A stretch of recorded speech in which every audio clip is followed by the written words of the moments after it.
Bueno, hola a todos. Voy a presentar mi monografía que es de miocardiopatía hipertrófica y ejercicio.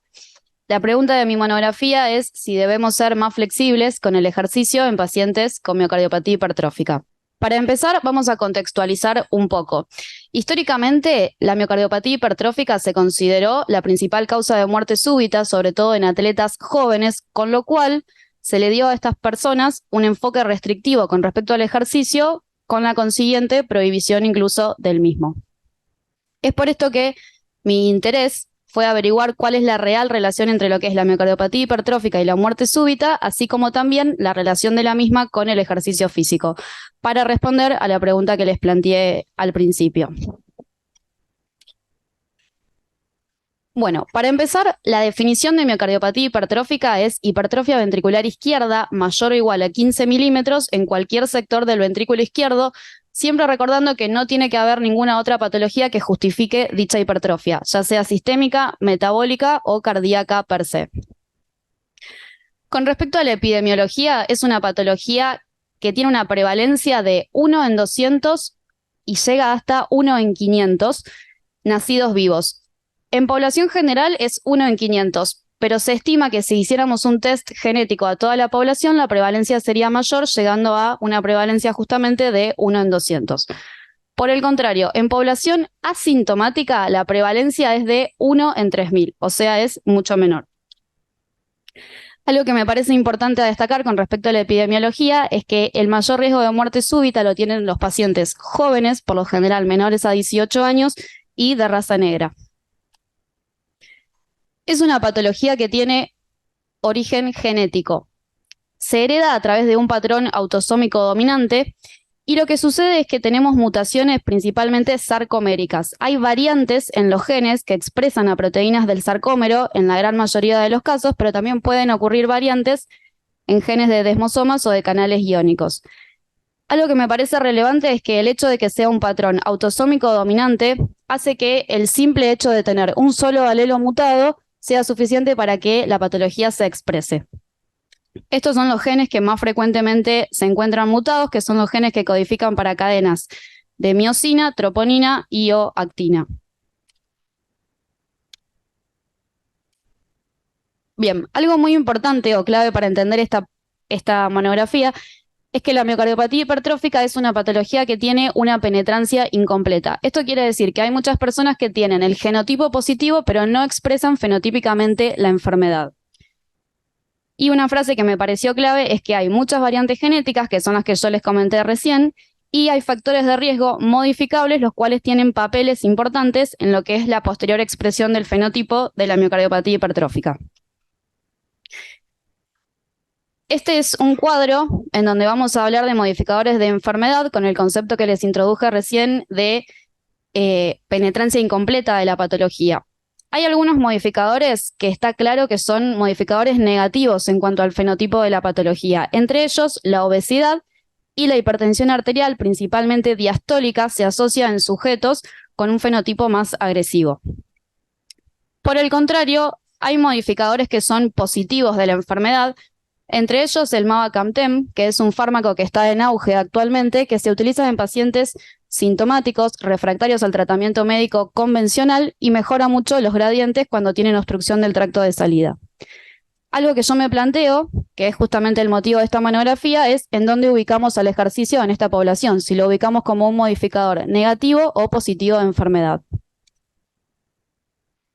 Bien, como les dije, es una patología que tiene una expresividad variable, con lo cual hay muchos sujetos que son asintomáticos, otros tienen síntomas como disnea, síncope o angor, otros tienen arritmias, insuficiencia cardíaca y en un menor porcentaje muerte súbita.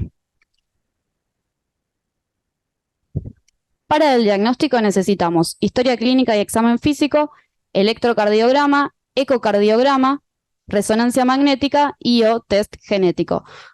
Con ciertos requerimientos de cada uno de estos podemos llegar al diagnóstico definitivo de la patología. Bien, ahora en segundo lugar, una vez ya habiendo visto las generalidades de lo que es la patología en sí y entendiendo los conceptos principales, vamos a ver la estratificación de riesgo. Siempre lo que tenemos que hacer en todos estos pacientes es justamente estratificarlos porque hay ciertos marcadores que se asocian con un mayor riesgo de muerte súbita para posteriormente poder prescribir un cardiodefibrilador. Hoy en día tenemos dos calculadoras de riesgo. Una es la europea y otra es la americana. Ambas tienen marcadores que se asocian a taquiarritmias ventriculares con el potencial riesgo de muerte súbita.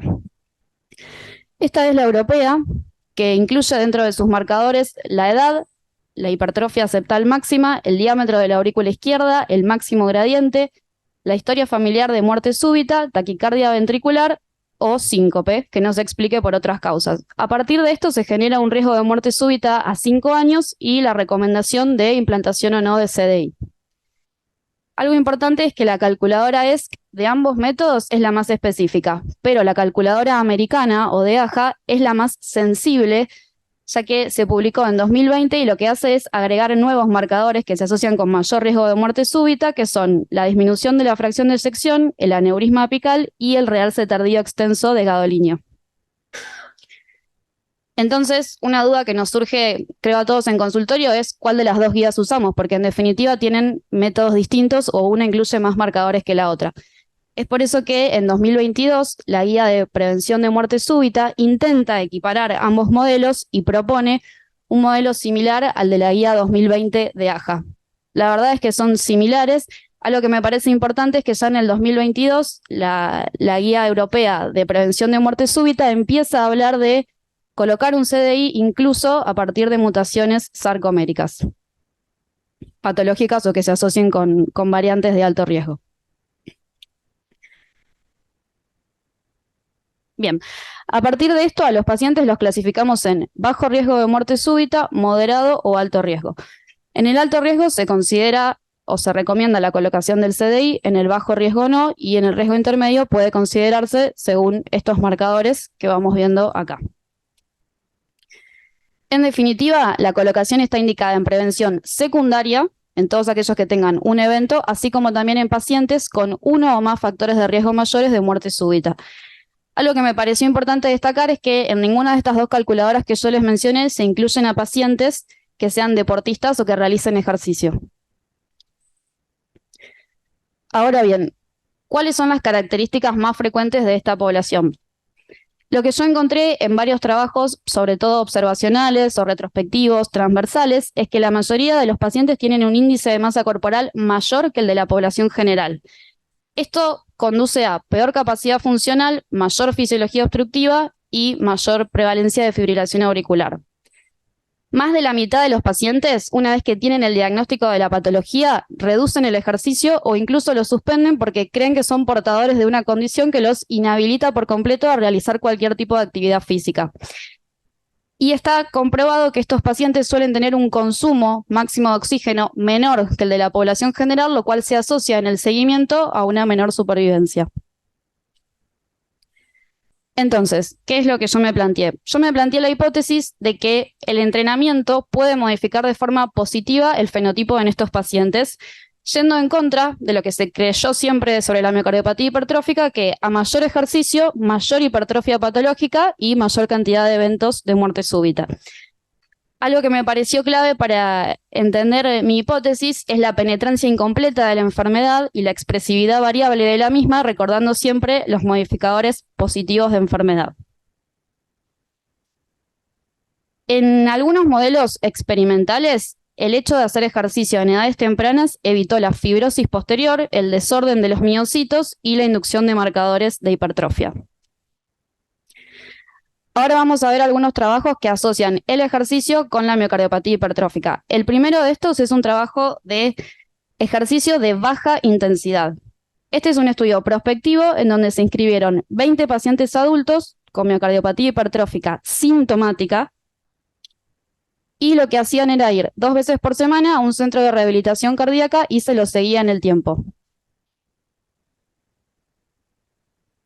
Algo que me pareció importante de esta población es que era una población bastante comórbida, estaban todos en su mayor medida sintomáticos, gran porcentaje de ellos tenían un CDI colocado, eran hipertensos o había prevalencia de enfermedad coronaria. Algunos de ellos también tenían fracción de eyección disminuida. Lo que los autores vieron después de un promedio de 40 horas sumadas de ejercicio en total en cada paciente es que la capacidad funcional mejoró de 4 a 7 METs y no ocurrieron ningún evento de arritmias o muerte súbita, ningún evento adverso mayor. Bien, este es el segundo trabajo, que es el RESET. Este es un estudio randomizado que evalúa ejercicio de intensidad moderada en estos pacientes. El que vimos recién era de ejercicio de baja intensidad, este es intensidad moderada. Lo que los autores hicieron fue randomizar 1 a 1 a 136 pacientes a ejercicio de intensidad moderada versus ejercicio o actividad habitual.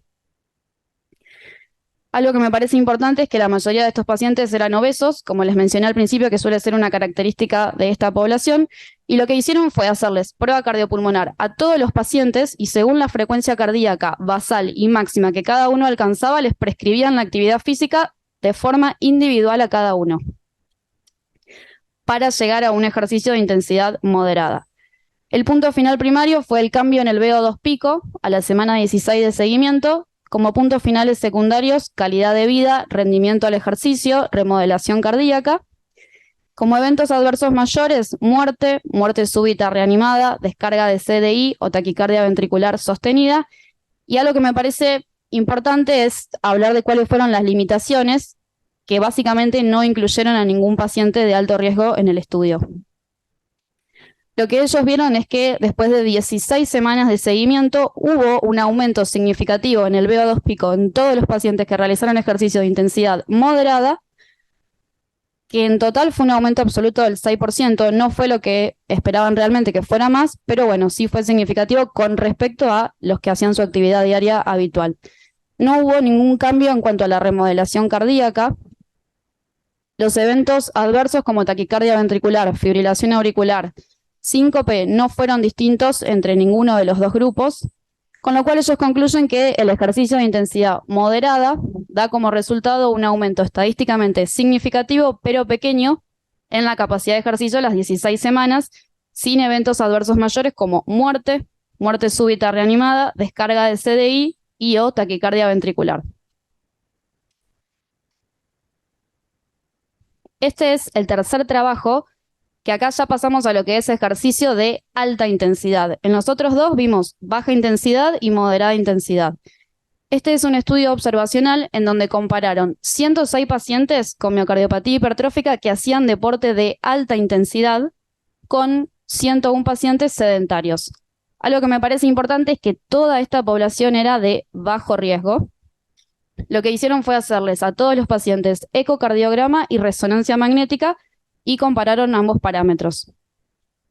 Lo que los autores ven es que todos los pacientes que realizaban ejercicio tenían hipertrofia ventricular más pequeña que los que no realizaban ejercicio. Si vemos acá, tenían aproximadamente 15 de espesor ventricular versus 19.7. Las cavidades del ventrículo eran más grandes en todos aquellos que realizaban ejercicio. Si tenían hipertrofia, la hipertrofia era más que nada a nivel apical, que es la que se asocia con un mejor pronóstico. Tenían menor prevalencia de SAM, con la menor prevalencia entonces de gradiente obstructivo. Cuando les hacían resonancia, la fibrosis era similar entre los que hacían ejercicio versus los que no lo hacían. Con lo cual, lo que ellos concluyen es que en estos pacientes hubo una adaptación que fue fisiológica similar a la de los atletas sanos.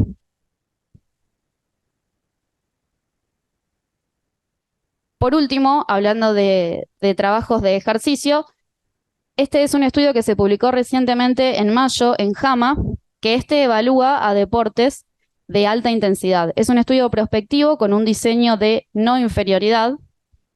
Incluyeron a pacientes entre 8 a 80 años. Me parece importante destacar el número de pacientes que se incluyeron, que fue 1.600.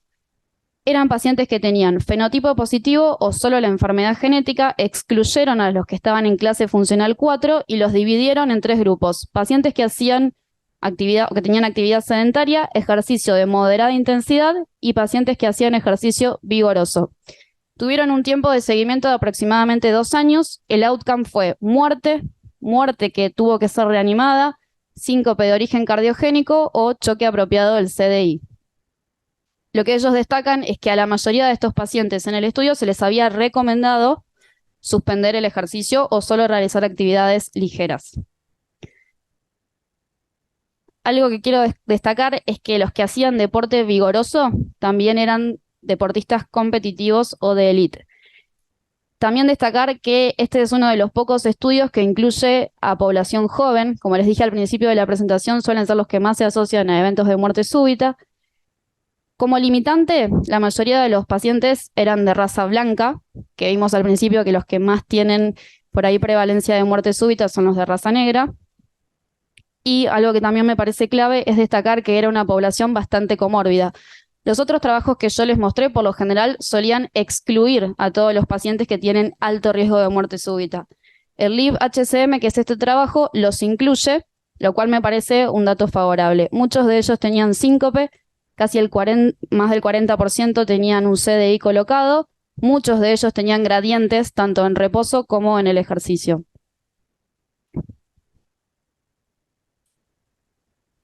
Cuando terminan el estudio, lo que ven es que el outcome primario, que si lo recordamos es básicamente muerte súbita reanimada, descarga del CDI o síncope cardiogénico, ocurre en el 4.6% de los participantes de actividad sedentaria y 4.7% de los pacientes de actividad o ejercicio vigoroso. Con lo cual, lo que los autores concluyen es que los pacientes que realizaban ejercicio vigoroso no tuvieron riesgo o un mayor riesgo de muerte, descarga de CDI o síncope con respecto a los pacientes que realizaban actividades sedentarias. Esta es la curva de Kaplan-Meier de supervivencia libre del outcome primario, que vemos que son similares. Todos estos fueron estudios que hablan de los beneficios del ejercicio en esta población. Ahora la pregunta que yo me hice mientras hacía la monografía es ¿qué sucede realmente entonces con la mortalidad en esta población? Ya que si hablamos de causas de muerte súbita, la podemos dividir en dos grupos. En mayores de 35 años, la principal causa es la enfermedad coronaria, pero en menores de 35 años hay un gran gap o una gran brecha de información de cuál es la real, verdadera causa de muerte en estos pacientes. Sabemos que el ejercicio es un estado que genera mayor consumo de oxígeno del miocardio, mayor sobrecarga hemodinámica, mucha liberación de catecolaminas, un desequilibrio electrolítico, que en cualquier paciente que tenga un sustrato anatómico proarrítmico puede generar taquicardia ventricular y o fibrilación ventricular con la consiguiente muerte súbita.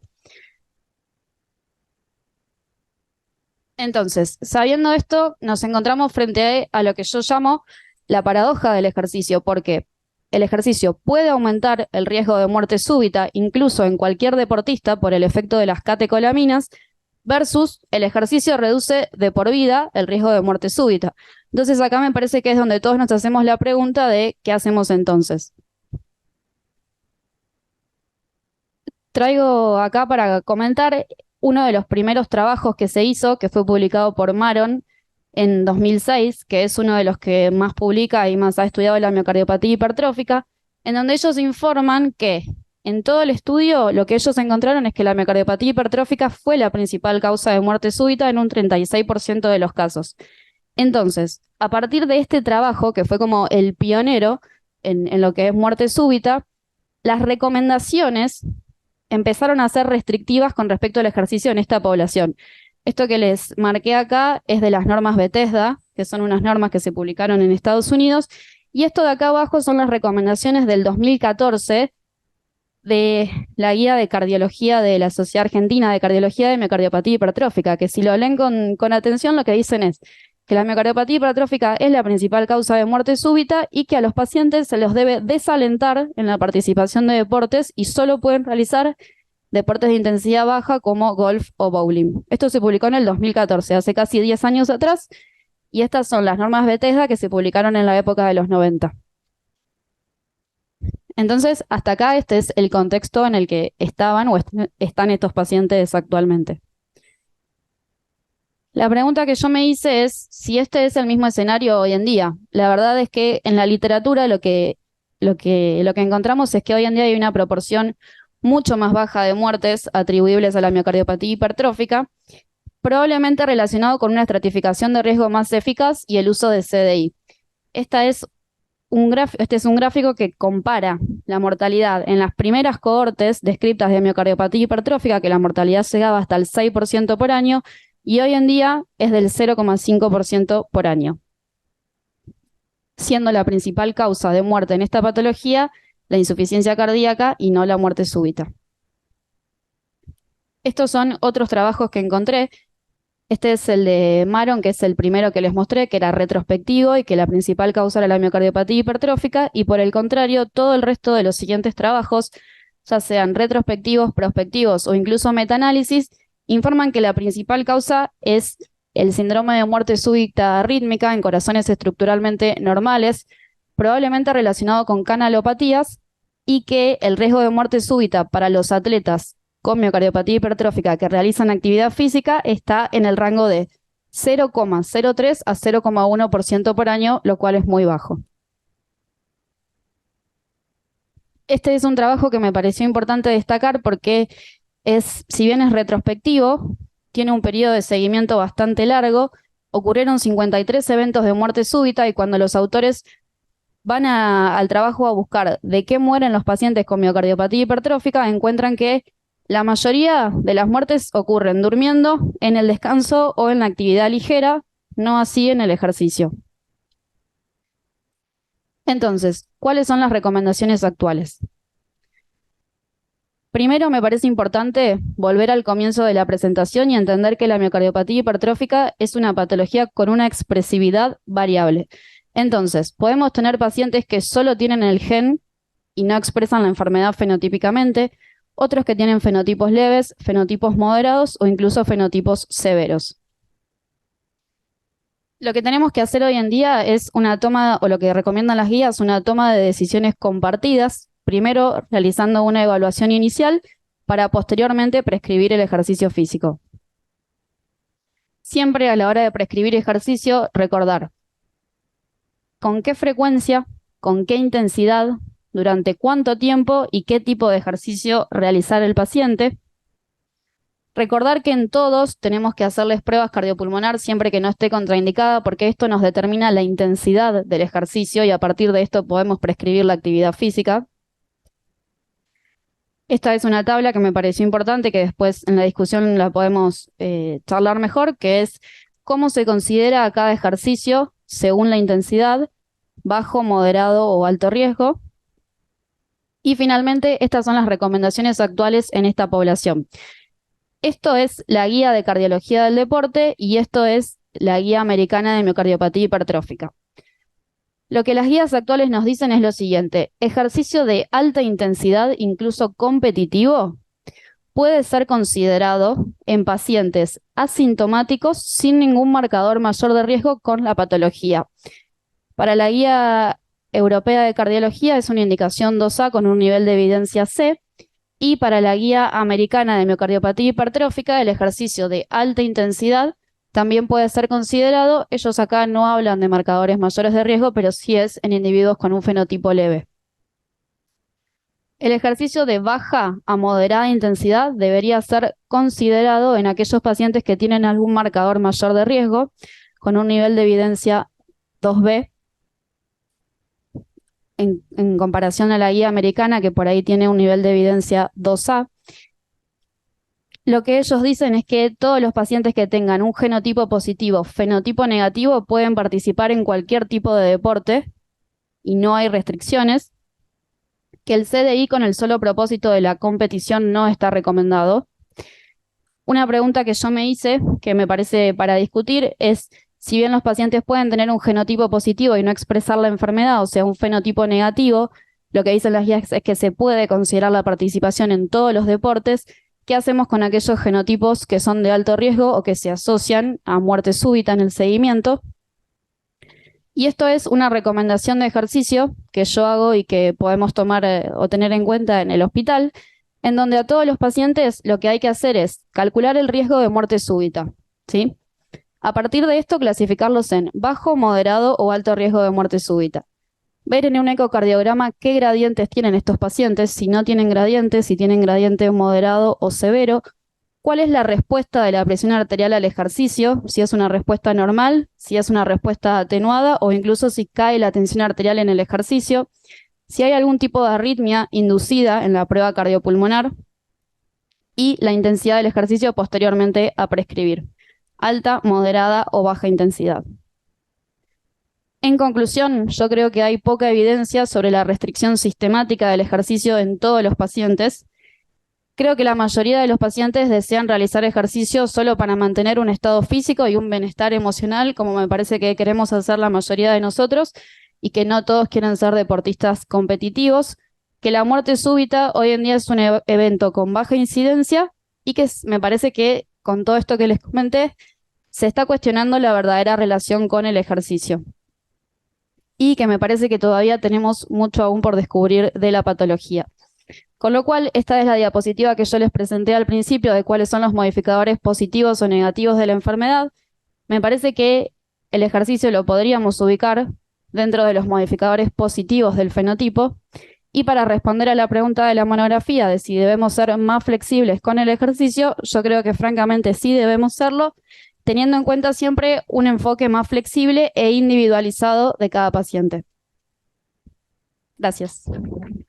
Muy, muy linda la presentación, muy bien presentada la monografía, la verdad, digamos, has tenido una concatenación de toda la presentación muy buena, muy entretenida, has transmitido cosas complejas, las clasificaciones de riesgo, lo has llevado al llano de manera muy clara, y bueno, y has defendido tu posición con los datos, así que, bueno, te felicito. No sé si alguien quiere hacer un comentario de la presentación.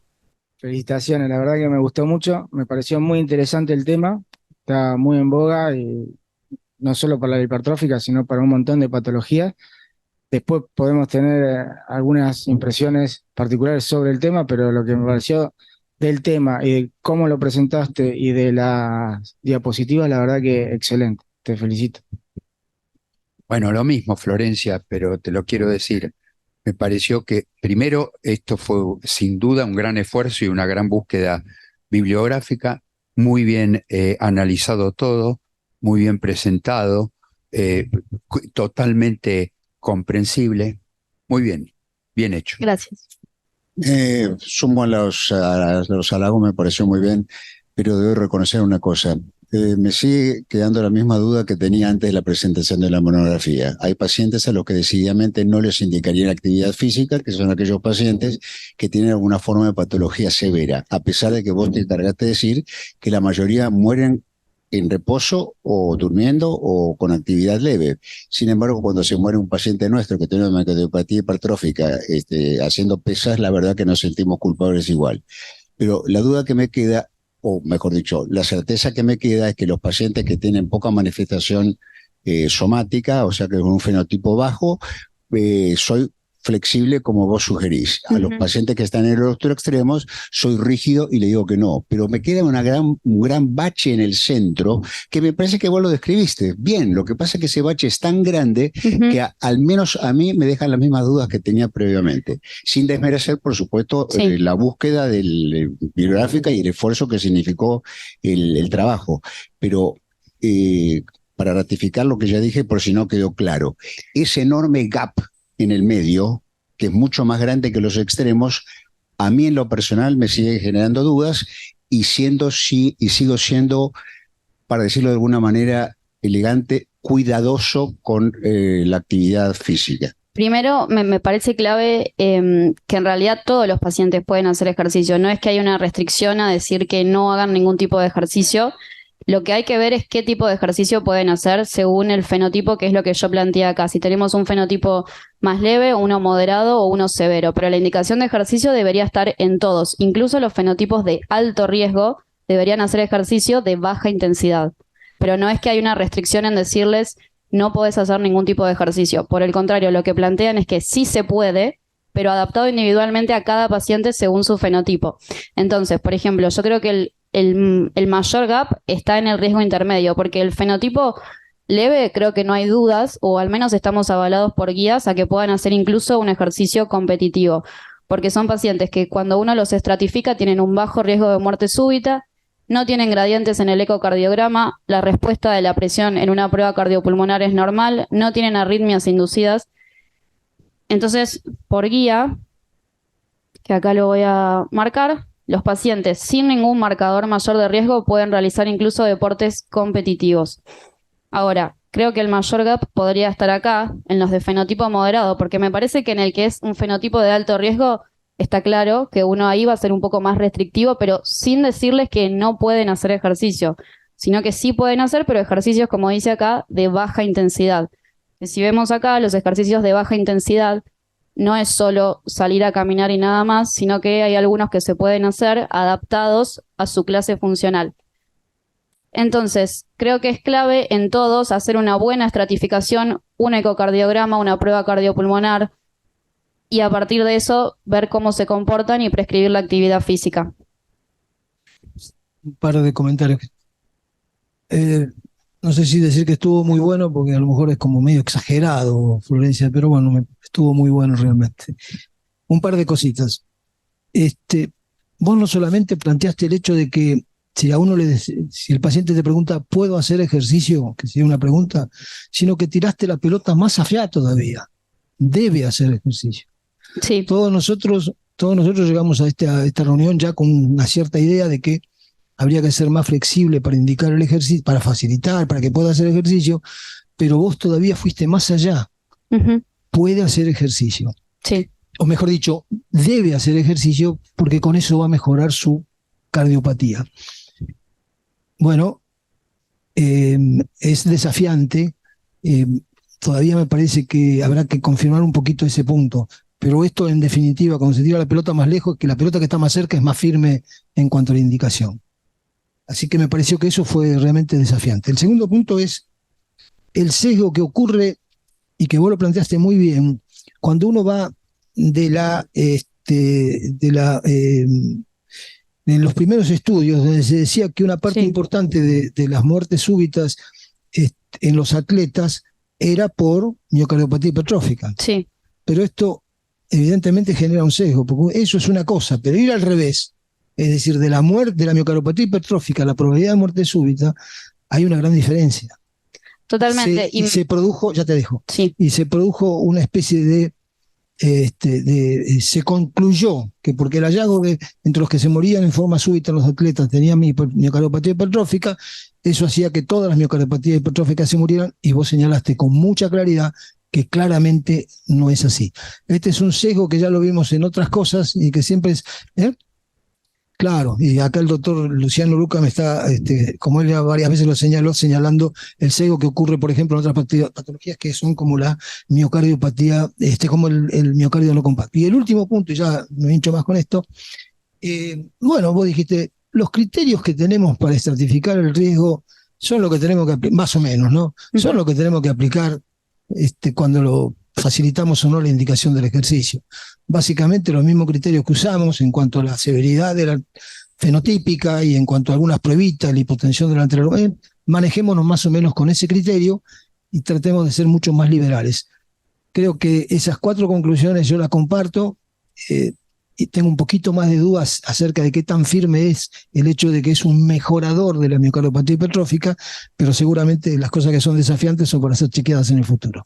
Así que muy bueno. Algo que me parece importante es que cuantificar o hacer estudios sobre muerte súbita es muy difícil.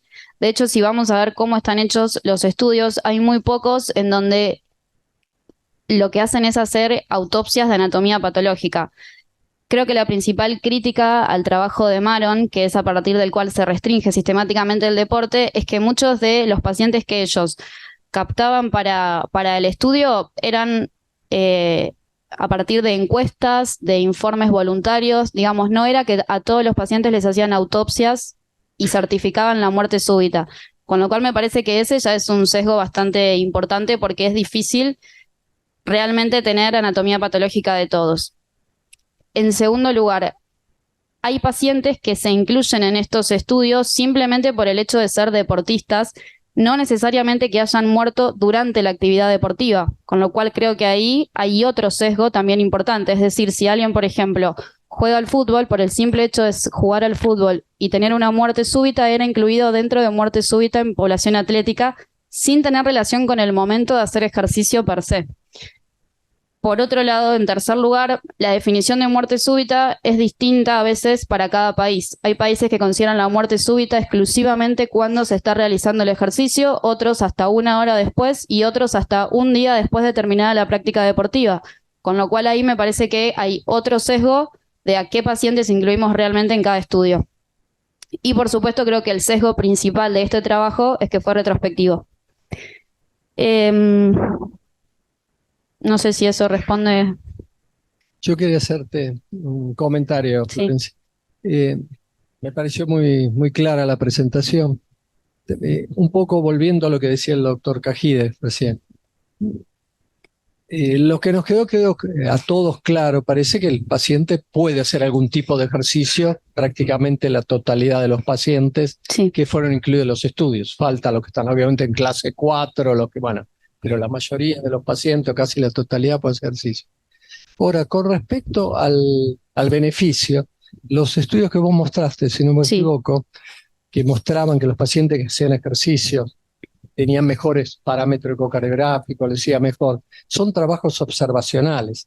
Así que el sesgo que tiene es que no sabe si precisamente los que hacían ejercicio eran los pacientes que estaban mejores. Entonces uno sabe realmente si un beneficio real de la Sí. actividad o simplemente partieron siendo pacientes mejores. Por eso me parece que eso no está claro. Bueno, en realidad estoy quizás repitiendo el concepto de Cajide, pero sería por eso que no Ujú. parecen trabajos que No, funcionan. eso yo lo comparto. De hecho, por eso planteé como uno de los principales trabajos que es el LIB-HCM, que es Sí. el que más N tiene 1.600 pacientes, y a todos les hicieron electrocardiograma, ecocardiograma, y la mayoría tenía también una resonancia hecha, y ellos no ven diferencias entre los grupos que hacían ejercicio vigoroso y los que hacían o tenían actividad sedentaria. Sí. Creo que por ahí, y de hecho es prospectivo, me parece que por ahí es el más fuerte. Los otros claramente no tienen un nivel de evidencia importante. Igualmente, más allá de eso, parece que es seguro indicarlo con esas limitaciones que vos decís, pero parece seguro, ¿no? Bueno, ¿terminaste? Sí. Coincido totalmente con respecto a la presentación, me pareció excelente, muy bien llevada, muy organizada y muy clara. Y también coincido en que la evidencia no es fuerte, Totalmente. no es fuerte. Ujú.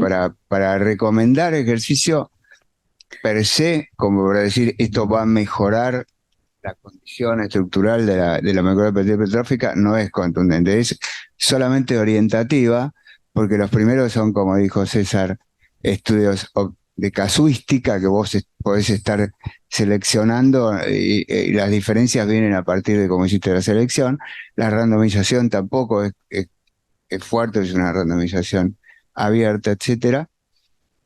O sea, por ahora sería evidencia sugestiva o a verificar.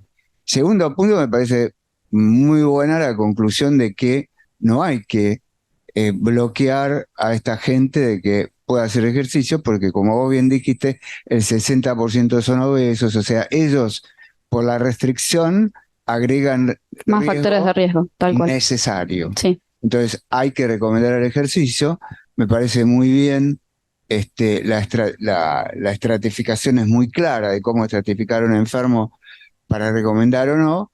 Y a mí digamos, la recomendación de, aunque el paciente caiga en el bajo riesgo de hacer ejercicio competitivo,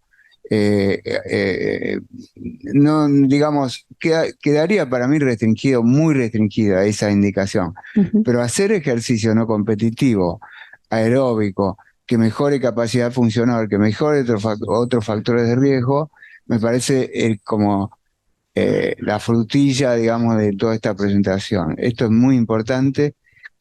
Me parece que tu presentación aporta mucho a la clínica, al uso de la clínica común en consultorio externo. Así que Sí, de hecho las recomendaciones que es tanto en la guía de cardiología del deporte como de la AJA de miocardiopatía hipertrófica son recomendaciones 2A.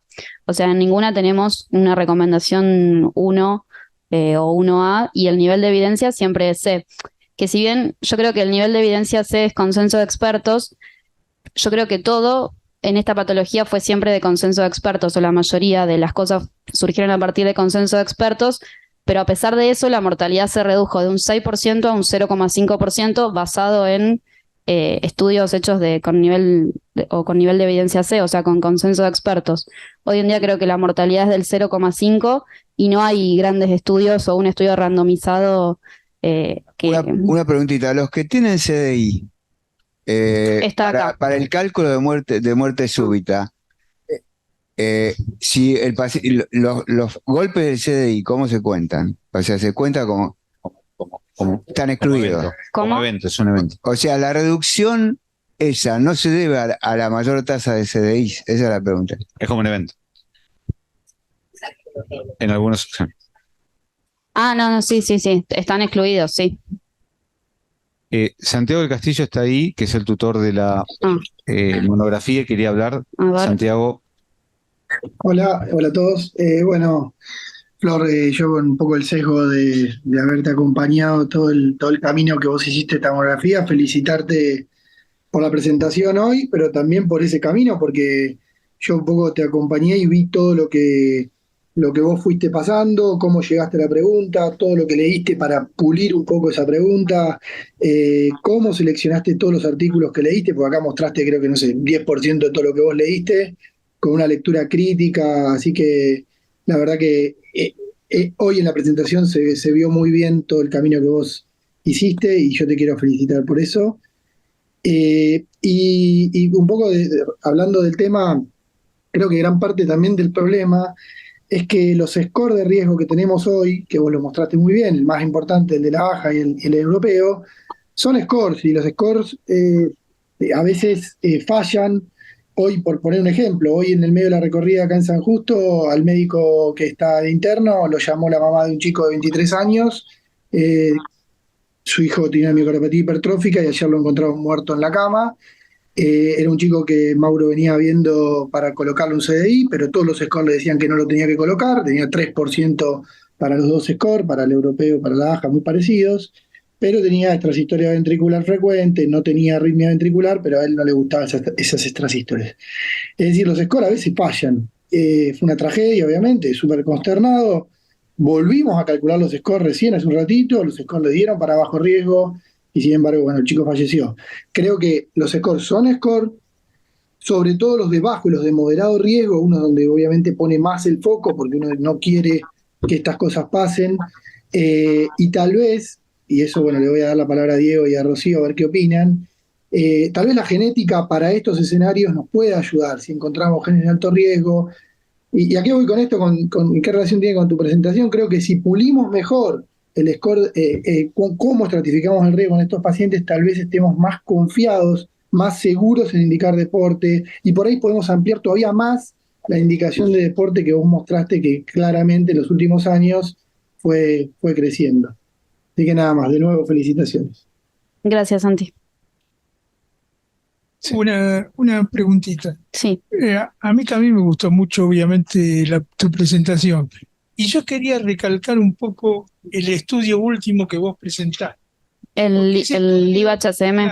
A ver, ese voy. estudio tiene una ventaja importante, que el cálculo que se hizo para la muestra era para no inferioridad. Sí, es un estudio de no inferioridad. Claro, los estudios de no inferioridad tienen el número suficiente para poder decir que no es inferior, Sí. que no es lo mismo que decir que no hay diferencia en un estudio de superioridad. Así que ese me parece que es un trabajo muy importante porque demuestra con un número de la muestra para no inferioridad que los pacientes que digamos que hacen ejercicio no tienen mayor mortalidad o muerte súbita que el otro grupo, es no inferior. De hecho, lo tengo acá, lo había omitido porque me parecía que quizás no era tan relevante, pero este es los números finales de ese estudio. en donde vemos que el ejercicio no vigoroso versus el vigoroso, y al vigoroso lo divide en atletas competitivos, o sea, de elite, jugadores profesionales, versus no competitivo, y cuando vemos los resultados, la realidad es que no hay diferencias entre uno u otro, con lo cual la hipótesis de no inferioridad se termina demostrando. Por eso a mí me parece muy importante ese último estudio, por eso mismo, porque calcularon para no inferioridad, y eso es distinto que decir que un estudio de superioridad que se calculó la muestra para superioridad no tiene diferencia. Ese no tiene valor de no inferioridad, pero este es, así Sí, me un par parece de cositas, muy bueno. sí, perdón, un par de cositas con respecto al score. ¿Ustedes qué creen que pacientes de bajo riesgo, calculando el score de riesgo coronario, tienen infartos o no tienen nunca infarto? Cuando un paciente uno hace el score de el riesgo de la cirugía cardiovascular y le da bajo, ¿significa que ningún paciente que le dio bajo se va a morir? No, sino que tiene bajo riesgo de morir. Claro, de modo que hay que ser muy cuidadoso con lo que cuando uno trae a colación un caso, porque evidentemente tiene mucho impacto emocional, sobre todo si nos afecta, pero de ahí a que modifique toda la masa de información disponible, es complicado. Es más o menos como si dice, mira, este paciente, mira, yo le calculé el riesgo, tenía bajo riesgo, y dije que estaba todo bien, qué sé yo, y después hizo un infarto. Eso pasa, pero tenemos que convivir con eso, porque hoy comentábamos eso, no hay ningún criterio que cuando saque el score diga 0. Le va a decir algo. Ahora, ¿se puede eso modificar? Y sí se puede modificar. Con respecto a incorporar el score genético dentro de todos los criterios de riesgo, va a ser un elemento más, pero otra vez no va a significar que score genético, usted señor puede hacer ejercicio y no le va a pasar nada. Puede ocurrir, probablemente baje el nivel de riesgo, pero lamentablemente en la práctica vamos a tener que convivir con esto, y bueno, algunas veces quedaremos involucrados, y lo último es que siempre tomamos decisiones, por acción o por omisión, siempre vamos a tomar una decisión. Y bueno, y la decisión apareció en el estudio, en el JAMA, un case report acerca de una situación muy parecida a esto, un tipo que hacía actividad atlética, qué sé yo, tenía una megaropatía hipertrófica, y tuvo una discusión a ver si le hicieron, qué sé yo, y finalmente en un ámbito competitivo dijeron, mire, vamos a decidirlo en forma con el paciente, con la familia y demás, y le autorizaron a hacer actividad física. Así que la tendencia general a no ser prohibitivos en ese sentido existe. Y los casos que uno llama hay que tener cuidado porque producen un impacto que... Bueno. No, digamos, algunas cosas para sacar en limpio, que está muy bien y deriva de tu presentación. Los pacientes con miocardiopatía hipertrófica no tienen que estar restringidos de la actividad del ejercicio, sino pueden hacer ejercicio de intensidad leve a moderada y sobre todo, digamos, evaluando el riesgo del paciente. Esto no quiere decir que haya que recomendar actividad, ejercicio y actividad competitiva en los pacientes con miocardiopatía, sobre todo los de alto riesgo. De hecho, las guías lo que dicen es, puede considerarse. ¿Y qué quiere decir puede considerarse? Si en los pacientes que tienen muy bajo riesgo. Sí. Entonces, a la pregunta si el ejercicio es un modulador reverso o un modulador beneficioso de la miocardiopatía hipertrófica, y no nos queda tan claro. Ahí la evidencia, tenemos poca evidencia. Vos fíjate que muchos de los estudios lo que muestra es que no aumenta el riesgo. En general, el ejercicio baja el riesgo cardiovascular. Sí. En este caso, está dampeado ese beneficio, probablemente por el efecto de la miocardiopatía hipertrófica, ¿entendés? Sí, entiendo. Así que ponerlo como un remodelador reverso, en algunos estudios ha mostrado que aumenta el diámetro, que disminuye el gradiente, pero para eso, digamos, justificar una recomendación sobre puntos clínicos, creo que falta evidencia de estudios randomizados. Hubo mucha presión, sobre todo con los deportistas de alta competición, que viven de eso y que tienen quizás bajo riesgo y ellos están dispuestos a tomar ese riesgo junto con sus médicos. Hubo mucha presión sobre las sociedades científicas para que haya una recomendación que les permite a esos deportistas de élite poder participar, pero si es de alto riesgo no tienen que hacer de alta competición, y la recomendación es tal cual. Ejercicio leve a moderado. Después, ¿qué beneficios? Entonces yo lo pondría como un neutro todavía el ejercicio. Ok. Lo pondría como un neutro, no con un remodelador positivo. Si a mí me genera dudas porque no veo el beneficio en reducción de eventos, no veo, digamos, no tenemos tanta evidencia para... Pero Diego y Florencia, a ver, nosotros cuando vienen pacientes a nuestro consultorio en general, ¿qué les decimos? Bueno, coma así, haga actividad física. Ahora, nosotros tenemos que esperar que el paciente con cardiopatía hipertrófica nos diga, doctor, pero ¿puedo hacer actividad física porque yo hacía actividad? O decirle, mire, haga actividad física porque es bueno, de a baja eso, carga, de baja carga, exactamente. claro, hay Nosotros que- recomendamos eso. es Es lo más, mismo, tiene que está en hacer. la general, eso me refiero. Por eso No es que hay que yo esperar. al final dije que la mayoría de las personas quieren hacer ejercicio simplemente recreativo. Digo, no Yo tenemos digo- todos los días un deportista Pero me parece que competitivo no hay que en esperar el que el tipo consultorio. te diga, doctor, yo hago actividad física, me gusta hacer actividad física, puedo hacer actividad. Tal cual. Me parece que le cure la No, general. no, de hecho, la recomendación que nosotros hacemos es, Y haga- tenemos para todas las micropatías, exactamente, y uno dice, digamos, algunos deportes competitivos, no, algunos deportes como fútbol, rugby, tenis single, son deportes que Pero no hay esa que es la pregunta, recomendarlo. Diego, esa es la pregunta. Viene el tipo y te dice, mire, yo tengo un diagnóstico de miocardiopatía hipertrófica, Sí. ¿puedo seguir jugando al tenis? ¿Y dónde No, juega? Ahí pero pará, y juego en el club, hacemos algunas cosas competitivas y qué sé yo.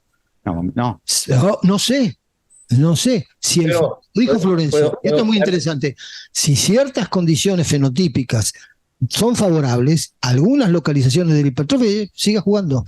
yo te digo una cosa. Ese A es ver, el plan. obviamente, Te digo porque tenemos que ir a lo concreto. ¿viste? perdón, una cosa. Si es de alto riesgo, el paciente tiene indicación de CDI, ese paciente obviamente que queda descartado. Pero si tiene bajo riesgo, digamos, riesgo intermedio, y la verdad que hacer un deporte de alta exigencia como tenis, rugby, fútbol, donde son carreras muy, digamos, cambios muy bruscos y muy intensos de deporte, no hay evidencia que eso sea beneficioso para la miocardiopatía hipertrófica. No, pero Sí, no que no hay que hacerlo, pero si yo tomo si yo tomo las series en donde toman deportistas de menos de 35 años, miocardiopatía hipertrófica en la serie americana, en la serie francesa, en un montón de series, sigue siendo una causa frecuente de muerte súbita. Está asociada con muerte súbita en pacientes Pero no- jóvenes que hacen deporte y que no deberían tener muerte súbita. Sin embargo, esa gente que tiene 20 años se muere. Si vos lo comparás con la población general, esos pacientes tienen más mortalidad que la población Pero- general. Cuando vos lo ajustás por la población general, los pacientes con miocardiopatía hipertrófica siempre persiste un incremento de riesgo con respecto a la población general. Doctor Domenech y Rocío y termino. No, gracias, dos palabras, felicitaciones, Flor. Aprendí mucho. No, yo no desde la cardiología, sino desde la medicina del deporte, no sé si está Diego presente, pero yo creo que tendríamos que tener mucho más, no digo que no lo tenga Florencia, pero en la práctica diaria deberíamos ajustar muy bien las definiciones, y la definición, por ejemplo, un deporte competitivo, tengo un machetito acá, es porque de esto hablamos también en la monografía de Nicole. Es aquel que se juega que se ejecuta dentro del juego, o sea, el ejercicio es el que se ejecuta dentro del juego y que está reglamentado y que se desarrolla para obtener resultado esperado. Una vuelta de golf de 9 hoyos es un ejercicio competitivo, pero sin embargo, entonces en esta definición lo estamos denostando y no es así. En la otra mano, un picado de fútbol, que el chico te va a decir, es recreativo nada, se matan. Y sobre todo no están entrenados. Entonces uno tiene que customizar, me parece, desde el consejo deportivo, tiene que customizar individualmente a cada temperamento de jugador, porque uno puede decir, anda a jugar a la pelota, pero no te agites mucho, y ese chico es muy probable que se mate por ganar el partido, y eso es competitivo. O que uno no quiera hacer un deporte competitivo y salga a correr 3 kilómetros y quiera bajar los 4 minutos del kilómetro. Entonces, ¿está compitiendo? Sí, está compitiendo contra él mismo. Entonces, me parece que el tema de definiciones hay que tenerlo muy presente y hay que tener mucho cuidado y hay que customizar el ejercicio para cada personalidad, la personalidad del deportista, si es un obsesivo o no lo es, solamente para hacerlo en forma recreativa. No, solamente eso, disculpen. Bueno, Flor, muchas gracias. Para ir terminando, simplemente dejar algunos mensajes que creo que algunos ya se dijeron, así que voy a ser bien cortita.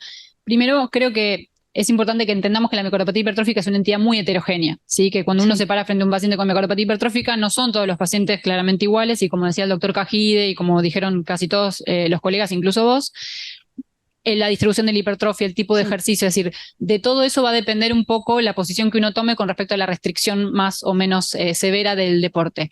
Es parte de la recomendación actual en el consultorio que realicen actividad física y que tengan una vida saludable, como todos los pacientes que nosotros vemos en cardiología, hipertensos, coronarios, con miocardopatías o sin miocardopatías. Así que eso me parece que es importante que nos lo llevemos como concepto. Todos los pacientes con hipertrófica no son definitivamente lo mismo. Y sí me importa que quede el mensaje que el ejercicio es protector en el sentido que justamente aplica sobre todas estas cosas, ¿no? Los factores de riesgo y el remodelado que puede tener la obesidad, la hipertensión. Pero sin lugar a dudas, me parece que no es un mensaje que podemos transmitir que el ejercicio es un modulador positivo de la hipertrofia. Sí, de hecho, hay estudios que demuestran que los pacientes que son portadores de variantes patogénicas o probablemente patogénicas, que hacen ejercicio versus aquellos que no lo hacen, tienen de hecho desarrollo más precoz de la hipertrofia con respecto a aquellos sedentarios. Con lo cual, me parece que un mensaje que nos tenemos que llevar es que si bien es beneficioso por todo lo que circunda la miocardiopatía hipertrófica, específicamente con lo que es la expresión o la conversión fenotípica, en ese sentido, el deporte tiene un rol negativo, ¿sí? En el desarrollo de la hipertrofia. Y bueno, me ven notar algunas cosas, pero después las podemos charlar en el pasillo, no pasa nada. Te felicito. Bueno, ¿terminamos? Sí, terminamos, ¿eh? Bueno, Gracias. felicitaciones.